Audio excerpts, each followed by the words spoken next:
Alright, so this is going to be the first episode of my YouTube channel. This channel is mainly going to consist of me showing off recently finished projects of mine, which are usually client work. I haven't been having too much time to do stuff for myself, but I still am. So the first thing I want to show is my American Light Infantry coat of the 2nd New Hampshire Regiment. These would have been worn by the regiment from 1780 to 1782. Most of them probably weren't around by 1782. A coat of this time had a lifespan about 1 year. Now, one of the things that denote it as a late war coat is the French lapels. These really didn't start coming around until 1780. Anything before that, they just had squared lapels where the top of the lapel would actually go under it, and the collar would go over it. The button would be down here, and the lapel wouldn't have this little spike. It'll just kind of be straight cut.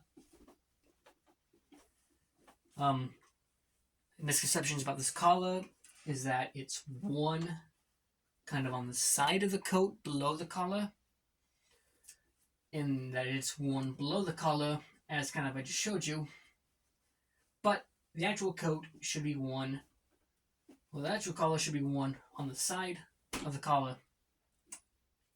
It's got your extended buttonholes. It is made from a medium blue broadcloth with white facings. It's got pewter buttons marked USA. You know it's a light infantry coat because of the shoulder wings and the shortened turnbacks, which will be lined with serge wool. These coats do have diamonds on the turnbacks. Most coats at the time would have had hearts. We don't know exactly why there were diamonds on the turnbacks. Just kind of know that they were there. So, as I said, this is what denotes it as a light infantry. A lot of problems that I see with reenacting units is that they're still wearing basic battalion man coats with whatever light infantry crap that individual could find on top of it. That is not the case. Number one, there was not separated light infantry until the reform of 1779, and the light infantry would be fielded in 1780.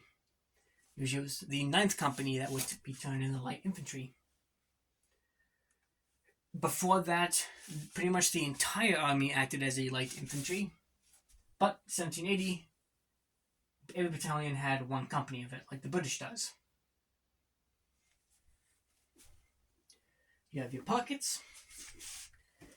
The pocket flaps are sewn to the coat. This was a very common trend among military coats.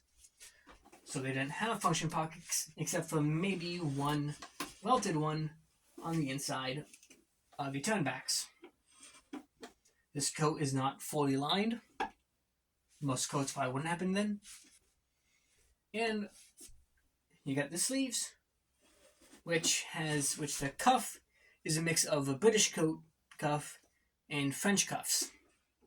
So it's got the 4 buttons going around it, like the British cuffs, and it's got 2 buttons going up the side, like the French cuffs. You got your shoulder straps. This was something that really didn't start happening until 1780 in these new coats.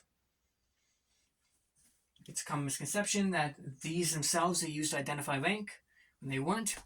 They had separate pieces that slide on top of them that identified their rank. Now, I use a white epaulet to use that example. White epaulets were used to denote non-commissioned officers. A corporal would have 1. A sergeant would have 2 with his soldierly equipment, a cartridge box, canteen, and a double-fogged bayonet. A fog is a little opening that you can hold a bayonet. So a double-fogged one has 2 openings, one for a bayonet and one for a hanger. Hanger is a short sword. And a sergeant major would also have 2 epaulets, but he would only carry a hanger and a cane. So, that's my American Light Infantry coat. If you got any questions, feel free to ask me in the comments. And hope you guys enjoyed.